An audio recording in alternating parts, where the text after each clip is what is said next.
Good morning, everybody. My name is Joseph Nocella. I am the United States Attorney for the Eastern District of New York. I'd like to welcome you here today. In addition, we have with us today FBI Director Kash Patel, FBI Assistant Director in Charge Christopher Rea of the New York Field Office, Special Agent in Charge of the New York Field Office Leslie Bakshies, New York Special Agent in Charge of Homeland Security Ricky Patel, Newark Special Agent in Charge of Homeland Security Michael McCarty, Police Commissioner Jessica Tisch, Chief of Detectives Joseph Kenney, and the Executive Director of the Waterfront Commission, Phoebe Sorrell. I'm now going to turn the podium over to FBI Director Kash Patel. Good morning. Today we are here in New York to announce a historic arrest across a wide-sweeping criminal enterprise that envelops both the NBA and La Cosa Nostra. The men and women up here standing with me represent a small portion of the leadership team that brought profound justice in an era that needed it more than any. I'll just highlight some of the details in the case and the FBI work, and then you'll hear from the others. But as you now know, individuals such as Chauncey Billups, Damon Jones, and Terry Rozier were taken into custody today, former, current NBA players and coaches. What you don't know is that this is an illegal gambling operation and sports rigging operation that spanned the course of years. The FBI led a coordinated takedown across 11 states to arrest over 30 individuals today responsible for this case, which is very much ongoing. Not only did we crack into the fraud that these perpetrators committed on the grand stage of the NBA, but we also entered and executed a system of justice against La Cosa Nostra to include the Bonanno, Gambino, Genovese, and Lucchese crime families. And you'll hear more about those details today. The charges and the arrests that were taken down across this country range from wire fraud, money laundering, extortion, robbery, illegal gambling. This FBI will leave no room for any perpetrator of crime across this country. You hear a lot about our work of defending the homeland and crushing violent crime. Well, this work is also representative of a colossal portion of the FBI's mandate to keep America safe and to keep our entertainment industry fair and secure. The men and women that are standing up here today worked tireless hours, days, months, and years. And the fraud is mind-boggling. It's not hundreds of dollars. It's not thousands of dollars. It's not tens of thousands of dollars. It's not even millions of dollars. We're talking about tens of millions of dollars in fraud and theft and robbery across a multi-year investigation. And we could not have done it without our interagency partners that are before us today. The NYPD, HSI, and teams of law enforcement officials from around the country made this day possible. It takes a team to bring this kind of justice, sweeping justice, into the halls of the United States courtrooms, where our brave United States Attorney has led this prosecution. It takes courageous prosecutors to stand before you and say, we will not allow this kind of illicit activity to happen, not only at the national sporting level, but also where it hides in La Cosa Nostra. And when these two collided together, they perpetrated a fraud that is historic in terms of not just money, but the scheme and the deceit that they utilize to steal and swindle people from money, to include crypto fraud. This is an operation that showcases to you that under President Trump's administration, there is no room for any type of criminal behavior, be it on the world's largest stage or in the back rooms of tiny parlors where card games are being played. We are proud to stand here today with the men and women of the FBI and this legal team. And to the United States Attorney, I just want to thank you personally for taking the time to display the work that the media is about to hear about today in detail. As I said, it does take courageous prosecutors, but it takes a courageous United States Attorney to bring this case, because we are going to take heat for it. But we don't shy away in this administration. We don't say no. What we do is we bring the results across the finish line. We bring them to the public. We bring you accountability. And yes, they will have their day in court, and you will hear the evidence through the court system exclusively. We will not deny anyone of due process. And that's the brilliance of this system. That's the brilliance of this administration. Everyone will be held to account. So with that, I turn it over to United States Attorney Nocella. Thank you. Thank you, Director Patel. To be clear, we're announcing today indictments in two major cases, both involving fraud. One involves sports betting, and the other involves illegal gambling, very specifically rigged poker games. The first indictment involves 6 defendants who are alleged to have participated in one of the most brazen sports corruption schemes since online sports betting became widely legalized in the United States. This scheme is an insider sports betting conspiracy that exploited confidential information about National Basketball Association athletes and teams. The second indictment involves 31 defendants alleged to have participated in a nationwide scheme to rig illegal poker games. These defendants, which include former professional athletes, used high-tech cheating technology to steal millions of dollars from victims in underground poker games that were secretly fixed. The games in the New York area were backed by the Bonanno, Gambino, and Genovese crime families of La Cosa Nostra. While the cases are separate, there are 3 overlapping defendants charged in both cases: Damon Jones, Eric Ernest, and Shane Hennon. The indictments in these cases contain only allegations, and the defendants are presumed innocent until they are proven guilty in a court of law. But my message to the defendants who've been rounded up today is this: your winning streak has ended. Your luck has run out. Violating the law is a losing proposition, and you can bet on that.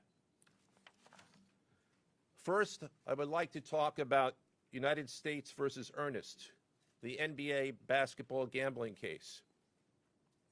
The defendants in this case are Eric Ernest, Marvez Farley, Shane Hennon, DeNiro Laster, Damon Jones, a former NBA player and coach, and Terry Rozier, a current NBA player.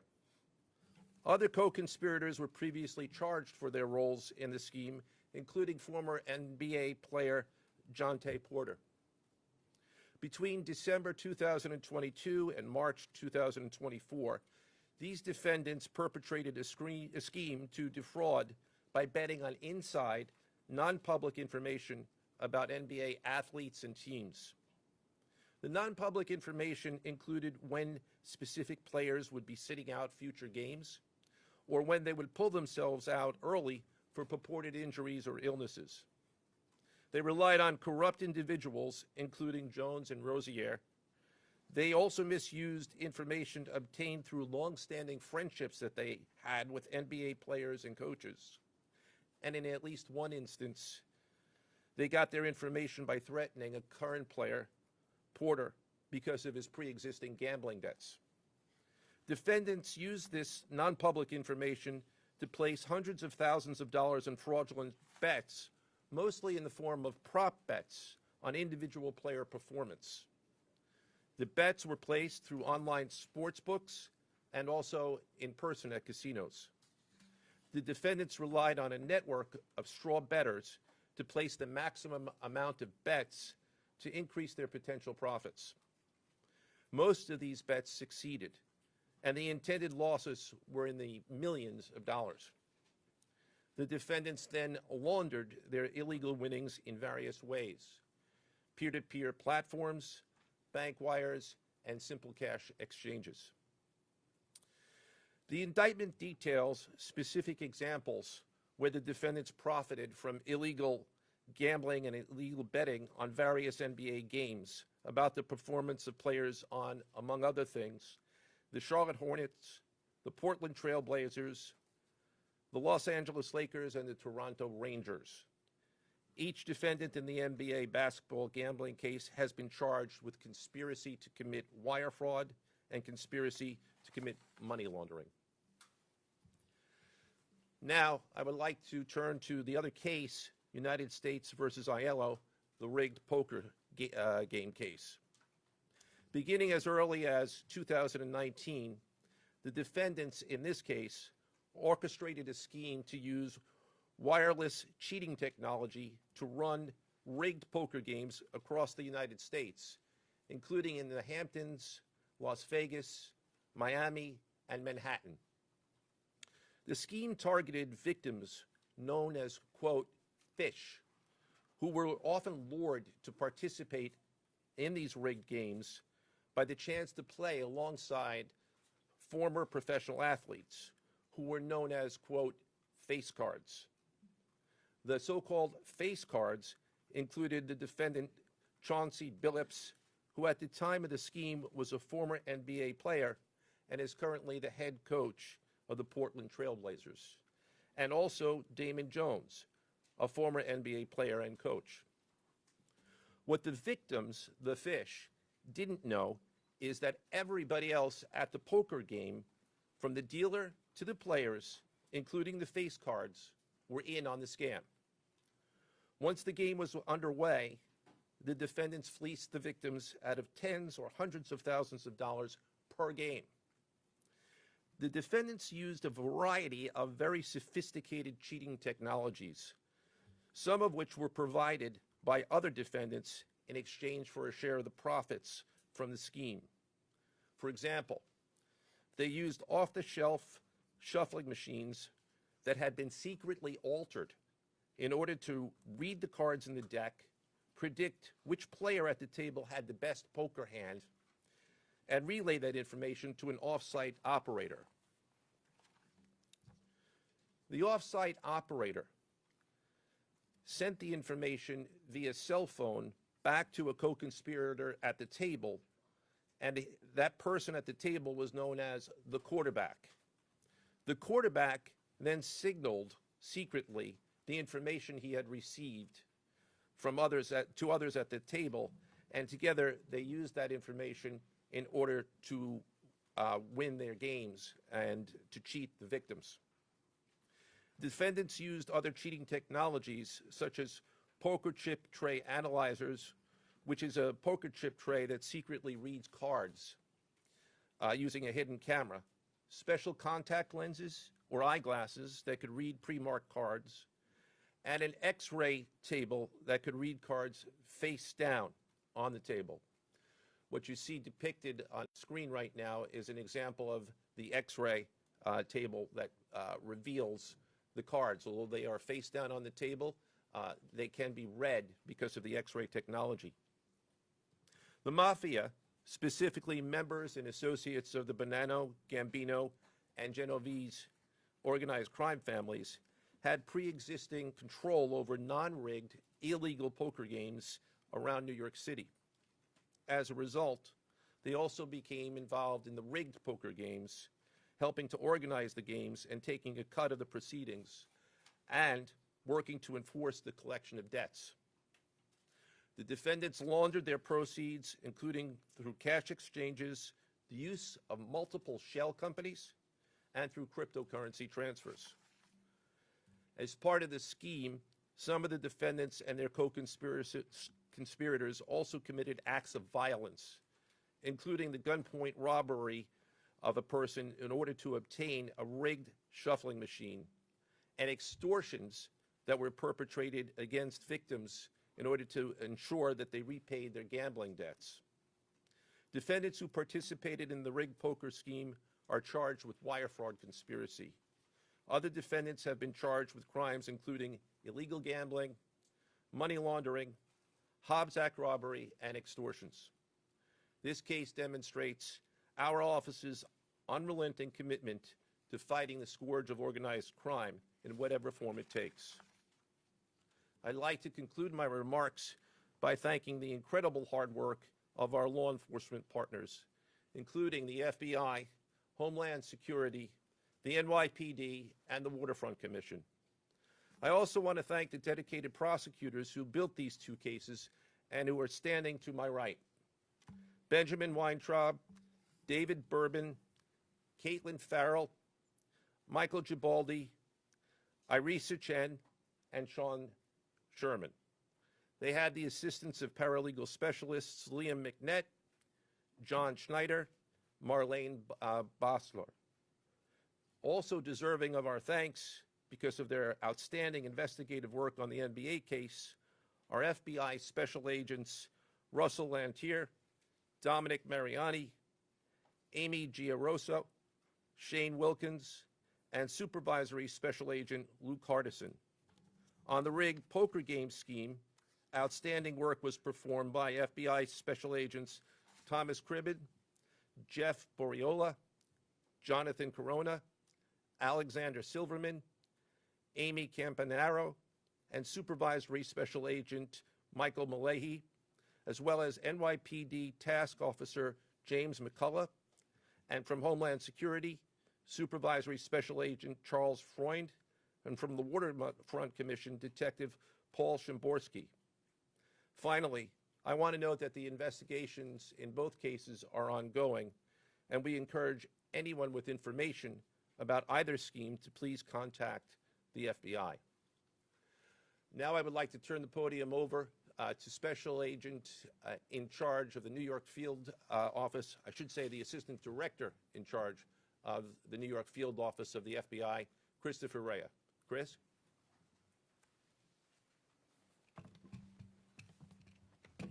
All right, thank you, Joe. As always, we appreciate the partnership here.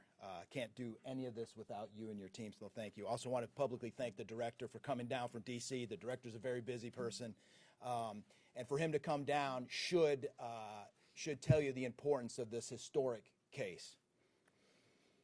I'm Christopher Rea, the Assistant Director in charge of the FBI New York Field Office. Today, as you've heard, our office conducted a massive nationwide takedown from 2 indictments of 34 defendants for their alleged involvement in 2 separate illegal poker and sports betting schemes where, as you heard, the odds were rigged in their favor.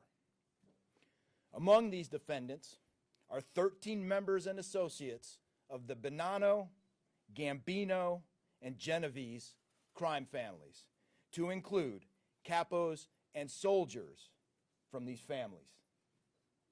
Additionally, as you heard, current and former NBA coaches and players are also implicated, to include Chauncey Billups, Damon Jones, and Terry Rozier. 3 of the named defendants are charged for their alleged roles in both schemes.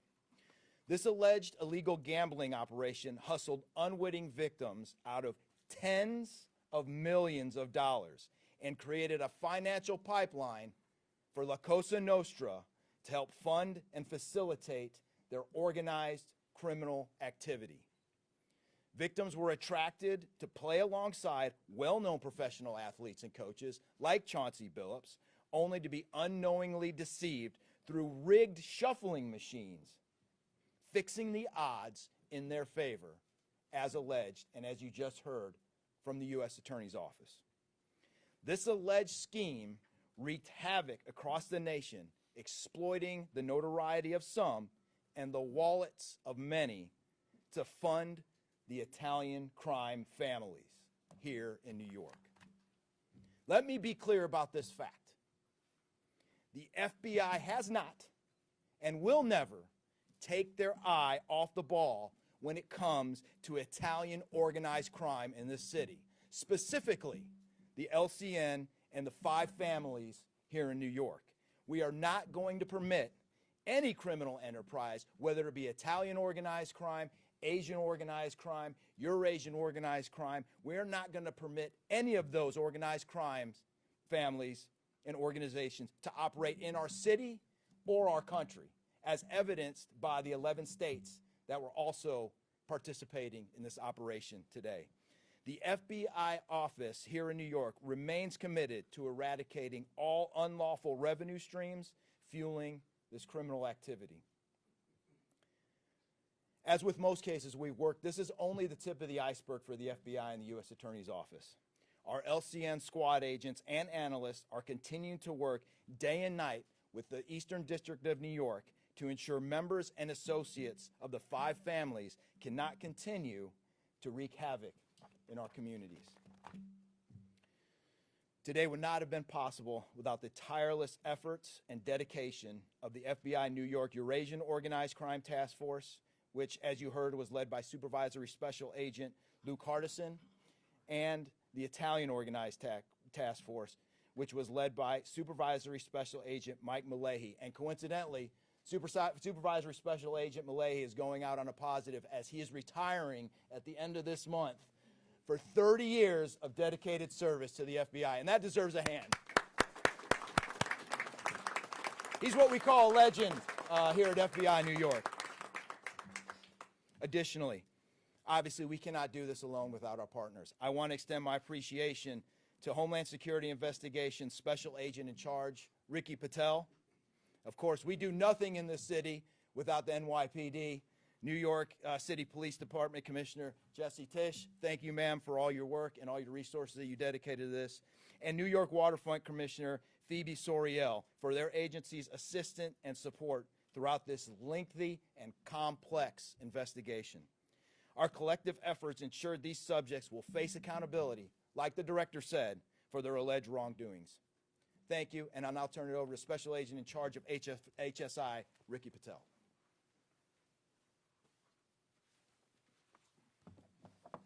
Thanks, Chris. Good afternoon, everyone. My name is Ricky Patel. I'm the Special Agent in charge for Homeland Security Investigations here in New York. This morning, hundreds of special agents and investigators with HSI, the FBI, the New York Waterfront Commission, and the NYPD descended upon the homes of individuals who for years have operated with the false sense of impunity, a false sense of incivility. In the early hours of today, across 9 states, coast to coast, dozens of defendants were arrested and will face the consequences of their alleged crimes. This was their wake-up call. With the alleged involvement of 3 La Cosa Nostra crime families, 1 NBA head coach, a Hall of Famer, no less, and former NBA players, the years of investigative work that culminated with this morning's operation seem reminiscent of a Hollywood movie. But this wasn't luck, and this wasn't theatrics. This was an evidence-driven, relentless, and unified effort among law enforcement. Through what we have dubbed Operation Royal Flush, HSI New York, along with our task force personnel from the Waterfront Commission, first uncovered this scheme more than 4 years ago. Agents and investigators dedicated countless hours and sleepless nights in identifying the criminal network, dissecting communications and patterns, and following the money with precision. We built a case, piece by piece, and what we discovered was a sprawling criminal enterprise that utilized cutting-edge technology and various methods of deception to dupe unsuspecting gamblers into paying up so that these defendants could cash out. As alleged, this sophisticated conspiracy cheated victims out of at least $7 million and placed the public and the defendants alike at risk. This case involved global reach, financial depth, and the patience to dismantle complex financial criminal enterprises from the inside out. When criminal organizations attempt to launder profits through our country, HSI connects the dots and shuts it down. To anyone who thinks intimidation, fraud, or violence will shield their profits, understand this.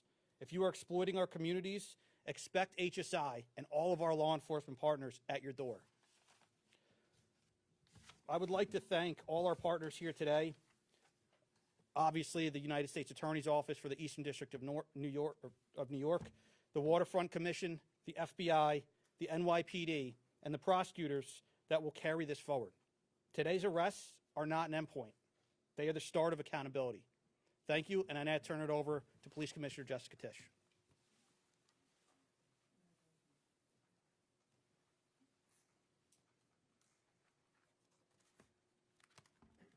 Good morning. Thank you to Director Patel, Assistant Director Rea, and U.S. Attorney Nocella. What we're announcing today is not just another takedown. It's the result of more than 2 years of coordinated investigative work by the NYPD's Joint Organized Crime Task Force and the FBI. 2 cases that exposed criminal networks led by 34 individuals who believed the rules did not apply to them. They hid behind layers of complexity, behind money, and behind influence, believing those things would shield them from accountability. The first case, Operation Nothing But Bet, exposed a gambling ring built around professional basketball where players and associates allegedly used inside information to manipulate prop bets on major sports betting platforms. They placed wagers on unders on players to score less, rebound less, assist less, using information that was not yet public. In some instances, players altered their performance or took themselves out of games to make sure that those bets paid out. One example occurred on March 23, 2023, in Charlotte.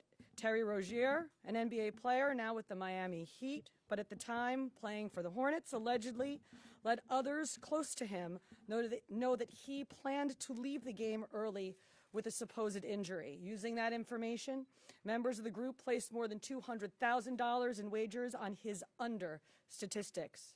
Rozier exited the game after just 9 minutes, and those bets paid out, generating tens of thousands of dollars in profit. The proceeds were later delivered to his home, where the group counted their cash.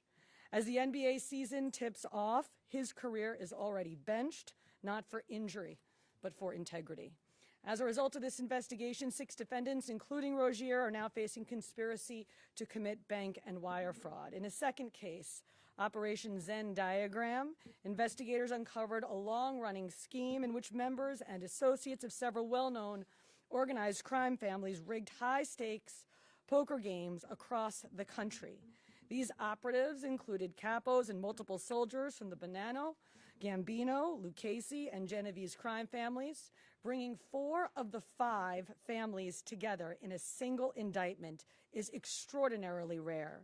It reflects how deep and how far this investigation reached and the skill and the persistence it took to get here. That work uncovered a deliberate, technologically sophisticated operation designed to carry out their crimes. They used custom shuffling machines that could read the order of cards, barcoded decks, and hidden cameras built into tables and light fixtures.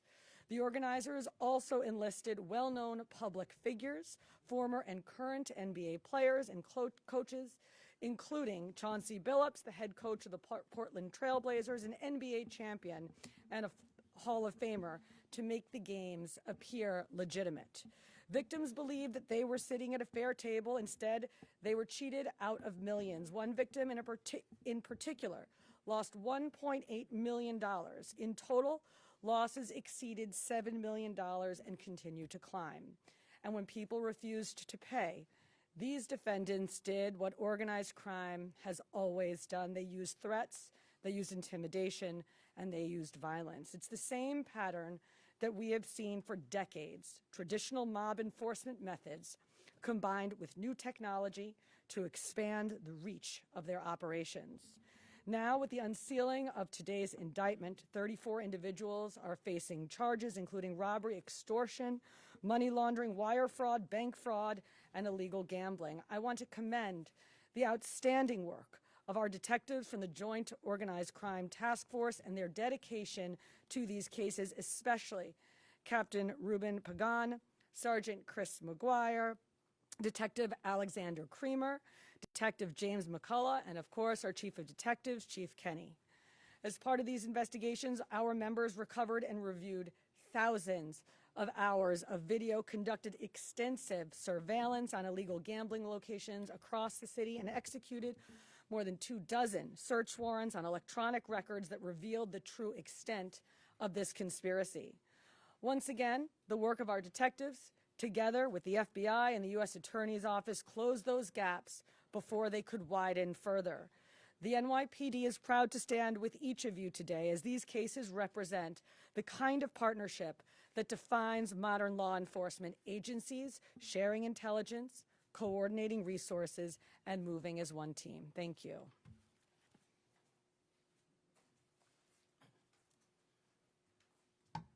If anyone has any questions that they'd like to ask, now is the time. I had a question about the structure of the case. Is it the investigation into one case, did that lead into the discovery of the other? If you could talk more about the link between the two. I'm not at liberty to discuss either the background of the investigation itself or the investigation as it continues. So I'm afraid I can't really explain to you other than the fact that both cases have been unsealed today, and there was an overlap that has been discussed already with respect to certain of the defendants. Yes. Jonte Porter claimed that he had a gambling addiction. Did Rozier or Billups or David Jones claim the same thing at all? With respect to any allegations or defenses that have been made by any of the defendants, they will have their opportunity to present them in court. We're not here to air those at this time or to discuss them. Yes. You said the investigation is still ongoing. There seems to be several players referenced in the indictments, some that may have potentially passed on information. Is there the possibility of future arrests of NBA players in connection to the sports gambling operation specifically? As I said, I can't discuss ongoing investigations. The investigation is ongoing, which by definition means that there will be further evidence uncovered at a minimum, and there's always that possibility. But I can't comment any further with respect to that. Yes. Thank you. Director Patel, you had said in your comments, we're going to take heat for this case. Why do you say that, and what efforts might you take to counter that? It's not popular to go after some of the defendants that we went after today, but justice is served blindly. And how do we countermand that? Simple. The unsealing of these indictments today shows the force of the Department of Justice and our great Attorney General and the leadership that we have at the FBI and the team here to specifically mete out justice. And look, let's not, mince words. This is the insider trading saga for the NBA. That's what this is. That's why we are going to take heat. But as the evidence comes out, as the indictments are unsealed, you will see the extensive work these men and women put in, countless hours over years, and that's how we countermand it. Director Patel, so the dates on these indictments that they were filed are October 9th and October 16th. Can you talk about the timing of moving in now? Why now? We will not publicly discuss the timing of when we do takedowns. I will only say that we do takedowns in a coordinated fashion with our law enforcement partners and the U.S. Attorney at the appropriate time to make sure that we ensure the integrity of the investigation, as the United States Attorney said, an investigation that is very much ongoing.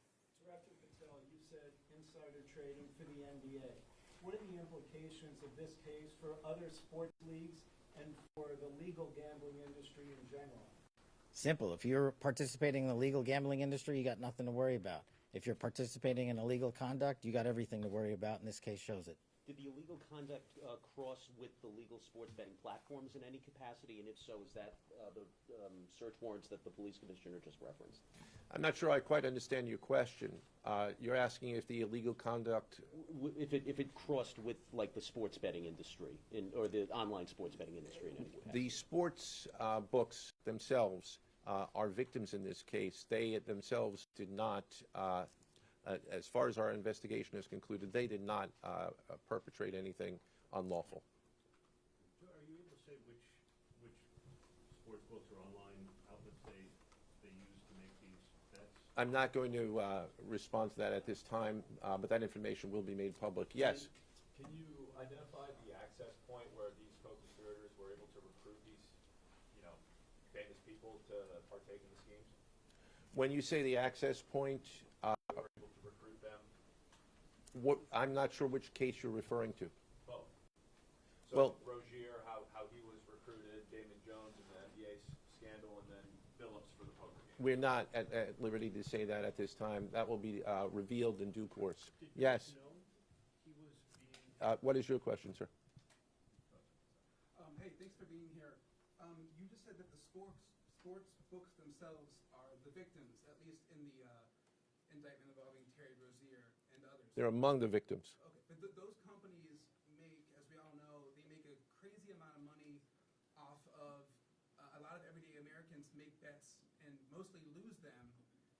Are you concerned with a jury potentially not being sympathetic in a case where the victims, as you say, are these multi-million or billion-dollar gambling companies? Let me repeat that all of the defendants themselves are presumed innocent. We believe that at a trial, when they have the opportunity to present their defenses if they chose, because they're not required to. We will come forward with the evidence to demonstrate their guilt. Yes? Did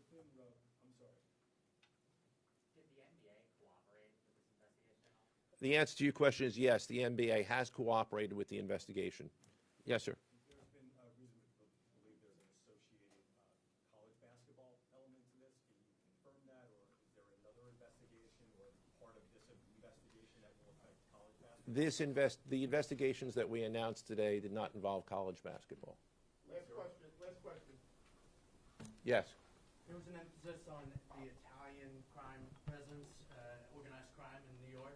Can you give us a sense of the strength and status of Italian organized crime in New York right now? No, I'm sorry. That would be a question that goes beyond what we're here to discuss today, which is these two indictments. Thank you. Everybody.